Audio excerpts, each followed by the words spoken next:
Nuestro tema de hoy es la doble autoría de la Biblia. Vamos a pasar del tema de la autoridad de la Biblia, que tratamos la semana pasada, y empezamos el tema de la interpretación de la Biblia. Los temas de la autoridad y de la interpretación de la Escritura están interrelacionados naturalmente.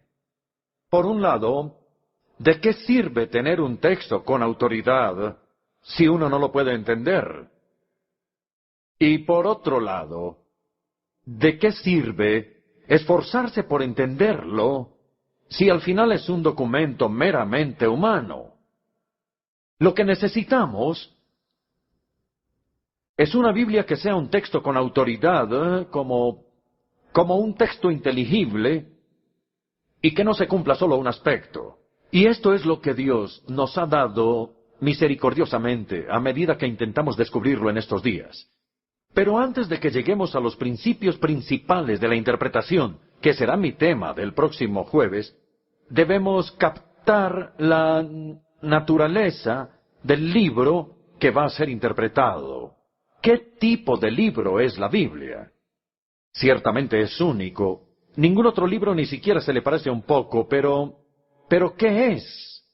Les voy a dar a ustedes una definición muy sencilla, cuyas implicaciones seguiremos considerando esta noche. Quiero darles esta definición. La Biblia es la palabra de Dios, a través de palabras humanas. Y si miran el resumen podrán ver que el tema se divide en dos secciones, aunque ambas son muy desiguales. La primera es más larga que la segunda. Vamos a mirar primero la doble autoría de la Biblia, divina y humana. La palabra de Dios a través de palabras humanas. Y luego, en segundo lugar, pueden ver en la parte de abajo de la página el doble enfoque sobre la Biblia, humilde y reverente, porque es la palabra de Dios, pero cuidadoso y estudioso, porque se trata de palabras humanas. Los cristianos evangélicos siempre desean evitar los extremos opuestos de lo que ellos usualmente llaman fundamentalismo por un lado y liberalismo por el otro. Los que se llaman fundamentalistas declaran que la Biblia es la palabra de Dios y punto final. El hecho de que autores humanos hayan estado involucrados es irrelevante para ellos porque creen que los autores humanos jugaron un papel pasivo, inactivo, y que se les habían suspendido sus facultades durante el proceso de inspiración. Ellos piensan que los autores bíblicos son algo así como instrumentos musicales, o como máquinas a las que se les dicta o computadoras, y no consideran que los autores de la Biblia hayan jugado ningún papel de una manera activa, y menos aún consciente. Los llamados liberales, por otro lado, se van al extremo opuesto. Ellos declaran que la Biblia es la palabra de hombres y punto final. Es una biblioteca, dicen ellos, de libros escritos por autores humanos y contiene solo un destello ocasional de la inspiración divina. Pero yo quiero argumentar que ninguna de estas versiones de la Escritura es completa, porque ninguna de ellas es la versión que la Biblia da de sí misma. Entonces, hay una tercera manera. Un entendimiento evangélico dice que la Escritura es tanto la palabra de Dios como la palabra de los hombres. O mejor, es la palabra de Dios a través de las palabras de los hombres. Permítanme darles uno o dos ejemplos. Pensemos en la ley, en el Pentateuco, los primeros 5 libros de la Biblia. Algunas veces son llamados en la Escritura la ley de Moisés, pero también de vez en cuando son llamados la ley del Señor o la ley de Dios. Entonces, ¿es la ley de Moisés o es la ley de Dios? La respuesta es ambas. O miremos a los profetas. Jeremías, por ejemplo, introduce su libro primero, y antes que todo con estas palabras, estas son las palabras de Jeremías, hijo de Gilquías. Y en el siguiente versículo, Jeremías 1, verso 2, la palabra del Señor vino a Jeremías. Entonces lo que Jeremías habló o escribió eran sus propias palabras y las palabras de Dios habladas a través de él. O quizá el mejor contraste de todos está en Hebreos 1, versículo 1, y en 2 Pedro 1, versículo 21. En el comienzo de la carta a los Hebreos, dice, Dios habló a nuestros antepasados por medio de los profetas. En 2 Pedro, capítulo 1, versículo 21, dice, los profetas hablaron de parte de Dios, impulsados por el Espíritu Santo.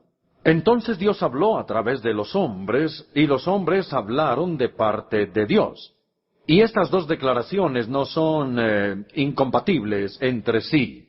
Otro ejemplo. Dice en Isaías 1:20 y en algunos otros versículos también, el Señor mismo lo ha dicho.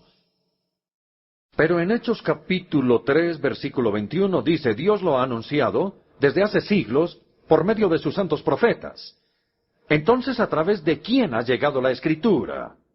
¿Acaso nos ha llegado de los labios de Dios o acaso de los labios de los profetas? Y una vez más, la respuesta es ambas. Dios habló por su boca, pero a través de los labios de los autores humanos de la Biblia. Para entender este punto C sobre la doble autoría de la Escritura, tenemos que estudiar estas dos verdades por separado. La Biblia es la palabra de Dios. En el conocido cierre en el credo de los apóstoles que habla sobre el Espíritu Santo se afirma lo siguiente. Él habló a través de los profetas.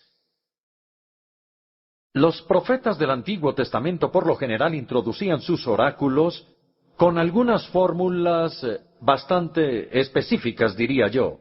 Una era, vino a mí la palabra del Señor. Otra, así dice el Señor, o escuchen la palabra del Señor. Y los apóstoles del Nuevo Testamento hacían la misma afirmación, pero utilizaban las mismas fórmulas. La más cercana, creo yo, se encuentra en 1 Tesalonicenses, capítulo 2, verso 13, que estudiamos la semana pasada, donde Pablo le agradece a Dios constantemente que cuando los tesalonicenses recibieron su mensaje, lo aceptaron no como la palabra de hombres, sino como la palabra de Dios, que obra efectivamente en los creyentes. Este es un apóstol de Jesucristo que afirma que Él es portador de la palabra de Dios. Es lo que Pablo afirma. La declaración clásica de la obra del Espíritu Santo en la obra de la inspiración de la Biblia se encuentra en 2 Timoteo, capítulo 3, versículo 16. Y dicho sea de paso, si quieren profundizar de alguna manera en este punto, les recomendaría un excelente libro que tiene el título de La autoridad e inspiración de la Biblia, escrito por el famoso B.B. Warfield, del Seminario Teológico de Princeton. Si mal no recuerdo, tiene un capítulo completo sobre 2 Timoteo 3:16 y sobre el significado de la palabra griega que se utiliza allí. La Nueva Versión Internacional traduce 2 Timoteo 3:16 con 4 palabras y es inspirada por Dios. Pero estas 4 palabras en español son una sola palabra en la frase en griego, theopneustos. Theos es la palabra en griego que quiere decir Dios, y neustos quiere decir aliento. Neuma es la palabra en griego para el aliento o espíritu. Entonces, ¿qué significa cuando dice que toda la Escritura es inspirada por Dios? No significa que Dios haya soplado en los escritores, permitiéndoles escribir cosas inspiradas, tampoco que Dios haya soplado en las Escrituras y que las haya transformado de documentos humanos en documentos inspirados. Lo que significa es que lo que los autores bíblicos escribieron fue exhalado de la boca de Dios. Dios exhaló. Quizá deberíamos dejar de hablar de la inspiración de las Escrituras y más bien hablar de la exhalación de las Escrituras, porque fueron exhaladas de la boca de Dios. Esta referencia al aliento de Dios es congruente con otras referencias a la boca de Dios, a ella, a la palabra de Dios, porque el lenguaje humano es un aliento que transmite palabras por nuestras bocas. Esas palabras están relacionadas con el lenguaje, y no es algo literal, por supuesto. Como Dios es espíritu, como el mismo Jesús lo dijo, no tiene cuerpo. Y como no tiene cuerpo, no tiene boca o aliento. Pero cuando los autores bíblicos se refieren a la revelación divina, con frecuencia utilizan el modelo del lenguaje humano. Dios habló a su pueblo. El lenguaje es la comunicación de nuestros pensamientos en palabras que salen de nuestra boca a través del aliento. Una de las mejores descripciones de esto en la Biblia se encuentra en Isaías 55. Isaías 55, versículo 8, Dios dice, porque mis pensamientos no son los de ustedes, ni sus caminos son los míos, afirma el Señor. Versículo 9, mis caminos y mis pensamientos son más altos que los de ustedes, y más altos que los cielos sobre la tierra. En otras palabras, nuestras mentes no pueden acceder a la mente de Dios. Sus pensamientos son mucho más altos que nuestros pensamientos, como los cielos están más altos que la tierra, que quiere decir una infinidad. Entonces es imposible para nuestras pequeñas mentes finitas escalar hasta la mente infinita de Dios. Es imposible para nuestras pequeñas mentes penetrar la mente de Dios. No hay escalera por la que podamos llegar hasta la mente de Dios. Si Dios hubiera callado, no habríamos podido saber lo que estaba pasando por su mente. De hecho, ni siquiera podemos leer los pensamientos ajenos. Si yo me parara aquí en el púlpito en silencio, ¿ustedes creen que podrían adivinar lo que yo estoy pensando? Inténtenlo. ¿Tienen idea de lo que yo pensaba? Pues les diré, estaba subiendo por el campanario de All Souls afuera. Pero ustedes no tenían ni la menor idea de qué estaba pensando, ¿verdad? Porque estaba callado. Pero en este momento ustedes saben exactamente lo que estoy diciendo, porque estoy hablando. Y al hablar, estoy poniendo los pensamientos de mi mente en las palabras de mi boca. Las palabras de nuestra boca comunican nuestros pensamientos, lo que tenemos en mente. Es así como nunca sabríamos lo que hay en la mente de Dios si Él hubiera callado. Pero la buena noticia es que Dios no se quedó callado. Él ha tomado la iniciativa de hablarnos y revelarnos sus pensamientos. Entonces voy a volver por un momento a Isaías 55, versículos 10 y 11. Quiero que observen otra vez la referencia a los cielos y la tierra en esta analogía de la altura y la profundidad. Así como la lluvia y la nieve descienden del cielo y no vuelven allá sin regar antes la tierra, para hacerla fecundar y germinar, para que dé semilla al que siembra y pan al que come, así dice Dios, es también la palabra que sale de mi boca y no volverá a mí vacía, sino que hará lo que yo deseo y cumplirá así con mis propósitos. Creo que mientras leí estos dos versículos, ustedes observaron que había dos referencias a los cielos y la tierra. La primera en el versículo 9 que dice, así como los cielos son más altos que la tierra, mis caminos son más altos que los de ustedes. Los pensamientos de Dios son más altos que los nuestros, como los cielos están más altos que la tierra. Y el segundo ejemplo está en el versículo 10, así como la lluvia y la nieve descienden del cielo y no vuelven allá sin regar antes la tierra. Miren que es la misma idea de que la palabra de Dios baja y cumple su propósito. Entonces la Escritura está inspirada por Dios, porque Dios ha hablado y ha comunicado sus pensamientos en sus palabras por su boca y a través de su aliento. Ah, Ahora vamos al punto B, que es que la Biblia también es la palabra de los hombres. Hasta ahora hemos visto que la Biblia es la palabra de Dios, pero también es la palabra de los hombres. Es esencial agregar esto si queremos tener una perspectiva bíblica equilibrada de la Escritura, porque el Espíritu Santo trató a los autores humanos de la Escritura como personas vivas, responsables, conscientes, activas y nunca como máquinas. Los fenómenos de la Escritura que tengo que explicarles muestran claramente esto, porque las Escrituras contienen historia y literatura y teología. Y quiero tomar estas tres palabras y ver cómo estos son los fenómenos de la Escritura y cómo muestran que la Biblia es también la palabra de hombres. En primer lugar está la narrativa histórica. Me pregunto si ustedes han pensado, me imagino que sí, ¿cuánto de la Biblia es narrativa histórica? Casi la mitad de las páginas de la Escritura se dedican a la narrativa histórica. Génesis, Éxodo, Levítico, Números, Deuteronomio, José, Jueces, Ruth, los 2 libros de Samuel, los 2 libros de Reyes, los 2 libros de Crónicas, Esdras, Esther, Nehemías, Mateo, Marcos, Lucas y Juan, y Hechos. Es bastante sustancial la historia.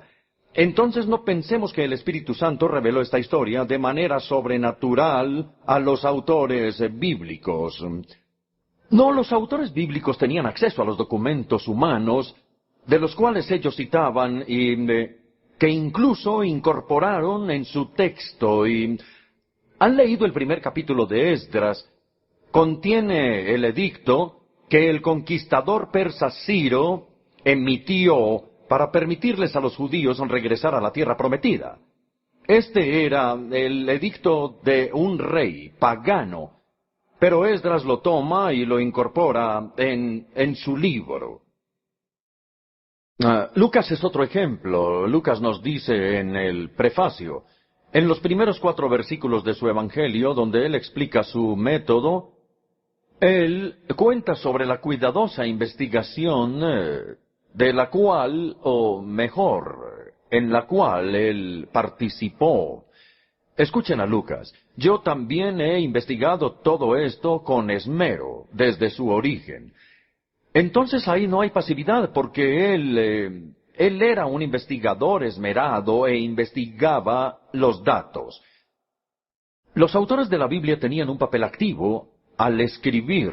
La inspiración divina no era incompatible con la investigación humana. Sin lugar a dudas, el Espíritu Santo dirigía a los autores bíblicos en las investigaciones históricas, pero su inspiración no hizo que la investigación fuera innecesaria. Eso en cuanto a la narrativa histórica. Vamos a pasar en segundo lugar a la forma literaria. Bien, si la inspiración hubiera sido un proceso mecánico, donde el Espíritu Santo les hubiera dictado a los autores bíblicos, uno esperaría encontrar una uniformidad de estilo literario. Incluso un estilo y un lenguaje distintivos del Espíritu Santo. Si era que él estaba dictando lo que quería decir, uno hubiera esperado que el estilo hubiera sido el mismo. Por el contrario, lo que encontramos en la Biblia es una extraordinaria diversidad literaria y, por ejemplo, tiene géneros literarios diversos, es decir, tipos diferentes de literatura. La narrativa que hemos visto, códigos legales, poesía, prosa, parábolas, salmos, proverbios, literatura de sabiduría, cartas, evangelios y apocalipsis. Una amplia variedad de tipos de literatura. También la Biblia incluye estilos diferentes. Algunos autores, incluyendo a Lucas, dicho sea de paso, escriben en un griego muy elegante y pulido.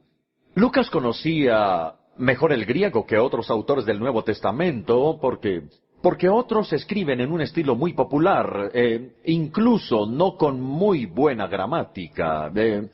El libro de Apocalipsis, si en algún momento pueden profundizar en el griego, está lleno de figuras gramaticales.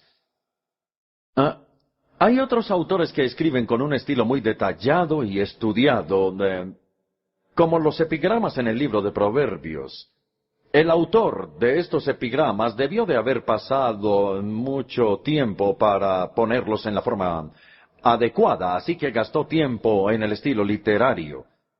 Y la Biblia también contiene un vocabulario literario. Algunos autores tienen palabras y frases preferidas que usan todo el tiempo. Algunos eruditos listan las palabras que están presentes o ausentes en un texto de literatura para establecer la autoría. Entonces estas características literarias como el género, estilo y lenguaje no desaparecieron con el proceso de la inspiración. Ese es el punto que estoy tratando de sustentar. Cada autor bíblico tenía su propio estilo y su propio vocabulario. Mirando los fenómenos de la escritura, ya vimos la narrativa histórica y la investigación que implicaba, y también vimos las formas literarias. Ahora, en tercer lugar, vamos a ver el énfasis teológico. En esta biblioteca que llamamos la Biblia, hay una gran variedad de énfasis teológico. Por ejemplo, no es casualidad que en el Antiguo Testamento Amós sea el profeta de la justicia de Dios, el profeta del amor de Dios sea Oseas, Isaías sea el profeta de la soberanía de Dios, y en el Nuevo Testamento no es casualidad que Pablo sea el apóstol de la gracia y la fe, que Santiago sea el apóstol de las obras, que Juan sea el apóstol del amor, y que Pedro sea el apóstol de la esperanza y del sufrimiento. Entonces el Espíritu Santo, como pueden ver ustedes, no suprime la personalidad de los autores bíblicos, ni deja por fuera, para nada, su estilo literario. Por el contrario, el Espíritu Santo prepara y le da forma a los autores bíblicos, su herencia genética, su temperamento y su personalidad, su trasfondo, su crianza y sus experiencias. Entonces Él le da forma a los autores bíblicos de manera que transmite a través de cada uno de ellos una verdad apropiada y única. Por ejemplo, Dios le enseñó a su pueblo sobre su propio amor fiel, el amor del compromiso, con el pacto que Él había hecho con ellos, y les enseñó sobre este amor fiel a través del matrimonio roto de Oseas. Él tomó la experiencia de Oseas y la utilizó para transmitir la grandeza de su amor. Y por ejemplo, Dios enseñó sobre la universalidad del Evangelio, que la idea es que llegue a todas las personas de todos los lugares a través de los horizontes globales de Lucas. No es casualidad porque Lucas es el único autor gentil en el Nuevo Testamento, y es comprensible que él hubiera escrito sobre la universalidad del Evangelio. No sé si ustedes saben esto, es algo divertido. De los 4 autores de los Evangelios, Mateo, Marcos y Juan, se refieren al mar de Galilea, pero Lucas se refiere a él como el lago de Galilea, porque él había viajado por el Mediterráneo. Y en su perspectiva, Galilea no era un mar para nada, era solo una pequeña laguna, un lago. Ese es un ejemplo de cómo el Espíritu Santo utilizaba la experiencia particular y los fenómenos de los autores bíblicos para transmitir a través de cada uno una verdad apropiada y única. La búsqueda cuidadosa de la investigación histórica, las diversas formas literarias, el énfasis teológico único, todos estos puntos demuestran que los autores bíblicos inspirados no eran tratados como máquinas, sino respetados como personas en posesión completa de sus facultades. Ahora vamos en el resumen al punto C, que dice que la Biblia es divina y humana. Es una unión del punto A y el punto B. Debemos mantener juntas la autoridad divina y humana de la Escritura e insistir en cada una sin contradecir jamás a la otra. Y no siempre es fácil hacerlo, mantener el equilibrio. Pero por otro lado, la Biblia es la palabra de Dios porque Dios habló a través de los autores humanos para determinar lo que Él quería decir, pero no para violar, ni mucho menos suprimir la personalidad de los autores humanos. Por otro lado, la Biblia es la palabra de hombres. Los hombres hablaron de parte de Dios, de manera que podían utilizar sus facultades humanas libremente, pero no podían distorsionar el mensaje divino que se daba a través de ellos. Entonces Dios habló su palabra a través de las palabras de ellos, de modo que las palabras de ellos eran simultáneamente las palabras de Dios, y como resultado lo que ellos dijeron es lo que Dios dijo. No podemos decir que una combinación así sea algo imposible. Varios escritores, tanto antiguos como modernos, tanto católicos como protestantes, han sacado una analogía entre la autoría divina y humana de la Escritura y la naturaleza divina y humana de Cristo. Claro está que ninguna analogía es perfecta, y en este caso la imperfección es evidente porque la Biblia no tiene una deidad intrínseca como Cristo sí la tiene.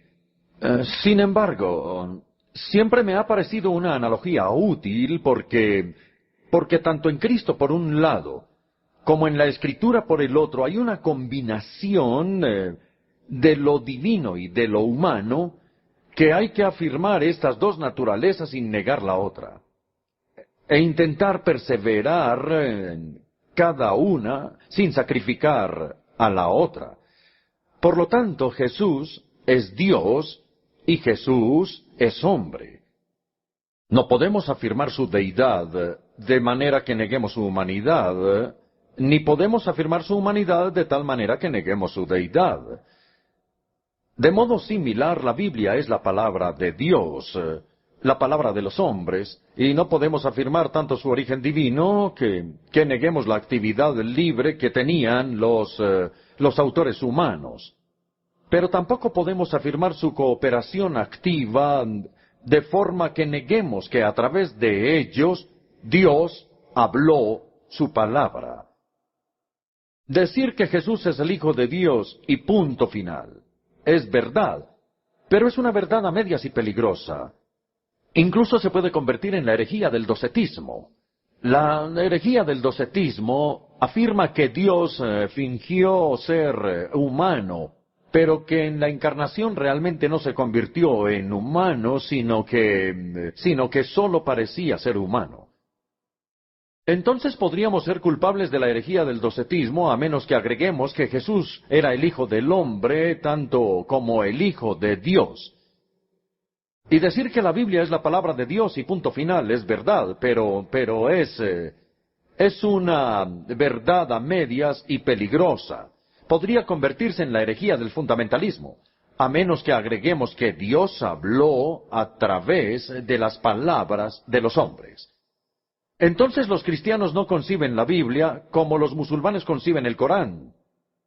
Ellos creen que el Corán lo dictó Alá y que lo dictó a través del ángel Gabriel en árabe, y que Mahoma lo único que tuvo que hacer fue copiar el dictado. Nosotros no creemos que la Biblia sea así, y tampoco concebimos la Biblia como los mormones conciben el libro del Mormón, inscrito en palabras de oro y descubierto completo y listo por Joseph Smith. Nosotros creemos que la Biblia es tanto la palabra de Dios como la palabra de los hombres. Y, por un lado, Dios habló su palabra a través de los hombres, y por otro, los hombres hablaron de parte de Dios. Ambas proposiciones son verdaderas, y ninguna contradice a la otra. Pido disculpas porque he repetido esto muchas veces, pero es bueno que quede bien grabado en nuestras mentes. Todo esto es la primera parte de nuestro estudio de hoy sobre la doble autoría de la Escritura, pero ahora vamos a terminar el resto del tiempo hablando del doble enfoque hacia la Escritura. La doble autoría exige un doble enfoque. Porque debido al tipo de libro que es la Biblia, que tiene autoría divina y humana, debemos acercarnos a la Biblia en dos maneras diferentes, pero complementarias. Como la Biblia es la palabra de Dios, debemos leerla de una forma como no leemos ningún otro libro. La leemos de rodillas, con una disposición humilde, reverente, en oración y sometida. Pero como la Biblia también es la palabra de hombres, debemos leerla como leemos cualquier otro libro, dándole una atención detallada y cuidadosa, con una disposición seria, estudiosa y diligente. Quiero profundizar en estos dos aspectos en el orden contrario, porque el segundo enfoque es el que nosotros como evangélicos tendemos a descuidar. Vamos a mirar como punto A el enfoque del estudio. Todavía conozco ocasionalmente a líderes cristianos, predicadores, que suelen tomar a mal cuando se los exhorta a estudiar. Ellos piensan que es incompatible con la unción del Espíritu Santo. Ellos se imaginan que si en realidad confían en el Espíritu Santo, estudiar va a ser algo superfluo. Algunos incluso citan a Jesús en su palabra cuando dice, no se afanen por lo que van a decir o a hablar, porque en esta hora se les dará lo que han de decir. El Espíritu Santo les dirá, etc. Pero el contexto de esta preciosa promesa de Jesús es el tribunal y no la iglesia. Es una promesa hecha al prisionero en el tribunal y no al predicador en el púlpito. Entonces consideremos algunos personajes que nos exhortan a estudiar, a tomar nuestros estudios más seriamente. Primero, Calvino. Nadie será nunca un buen ministro de la palabra de Dios a menos que primero sea un erudito, es decir, un estudiante. El gran Spurgeon, predicador bautista de finales del siglo XIX, aquel que ya no siembra, dice él, en el estudio, no cosechará en el púlpito. El obispo Phillips Brooks, líder americano, también más o menos en la misma época, a finales del siglo XIX, dice, aprendan a estudiar por el bien de la verdad. Entonces sus sermones serán como salir por una fuente y no como bombear una bomba. Martin Lloyd-Jones, quien fue mayormente conocido en la década del 50 y del 60 en Londres, dice, siempre encontrarán que los hombres a quienes Dios ha usado notablemente han sido aquellos que han estudiado más, aquellos que han conocido la Escritura mejor y que le han dado tiempo a la preparación. El último ejemplo es Billy Graham, en Londres en 1979, cuando se dirigía a una gran multitud de ministros en Central Hall, Westminster. Si volviera a vivir mi ministerio otra vez, dice, haría 2 cambios. En ese momento el ambiente estaba eléctrico. El evangelista más conocido del mundo necesitaba hacer cambios en su ministerio.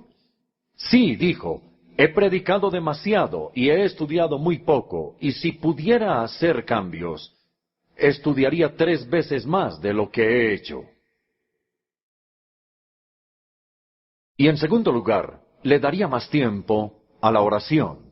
Si lo pensamos bien, estas eran las 2 prioridades de los apóstoles, como quedó registrado en Hechos 6, que dice que ellos se dedicaban a la oración y al ministerio de la palabra. Entonces ese es el enfoque del estudio. Ahora ve el enfoque de la humildad. Como la Biblia es la palabra de Dios, debemos acercarnos a ella como no nos acercamos a ningún otro libro. Nos arrodillamos ante el libro abierto, no porque adoremos la Biblia. Los evangélicos no son biólogos adoradores de la Biblia, sino porque adoramos al Dios de la Biblia y nos postramos ante Él en total humildad. Necesitamos una combinación de ambos. Creemos que el Espíritu Santo, que es el autor divino de la Escritura, es también a la vez el intérprete divino. También recordamos las palabras de Jesús que dijo que Dios se esconde de los sabios e inteligentes y se revela a los niños a quienes se acerca con humildad. Entonces, nos humillamos ante Él, nos sentamos a sus pies como María en Betania y escuchamos su palabra.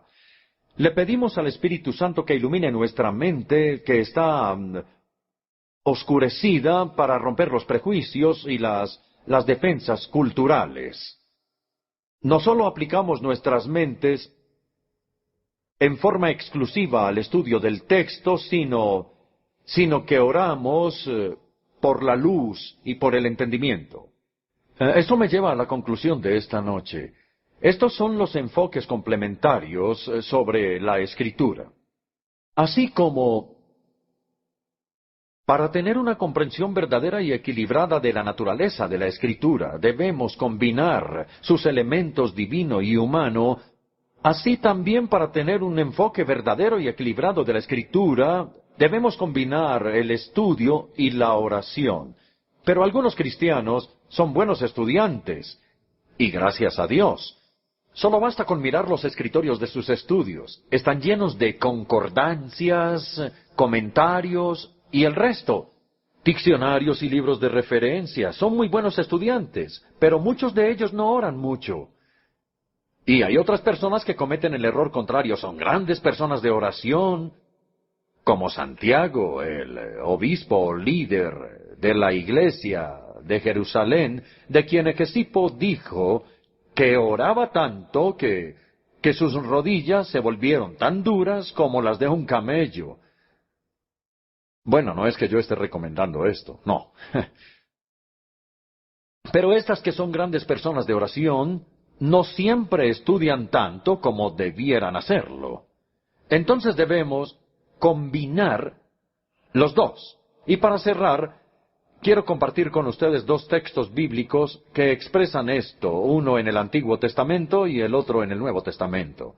El ejemplo del Antiguo Testamento está en el libro de Daniel, capítulo 10, versículo 12, cuando dice, un mensajero celestial le dice, Daniel, no tengas miedo. Tu petición fue escuchada desde el primer día en que te propusiste ganar entendimiento y humillarte ante tu Dios. Eso fue lo que le dijo. ¿Sí ven la combinación? Proponerse ganar entendimiento y humillarse ante Dios. El ejemplo del Nuevo Testamento equivalente al pasaje de Daniel es 2 Timoteo 2, versículo 7, donde el apóstol le dice a Timoteo, reflexiona en lo que te digo, medita, piensa muy bien en ello y verás que el Señor te dará una mayor comprensión de todo esto. Entonces Él nos da la comprensión, pero nosotros tenemos que estudiar. De manera que el estudio y la oración van juntos, que la humildad y la diligencia y lo que Dios ha unido, no lo separe nadie.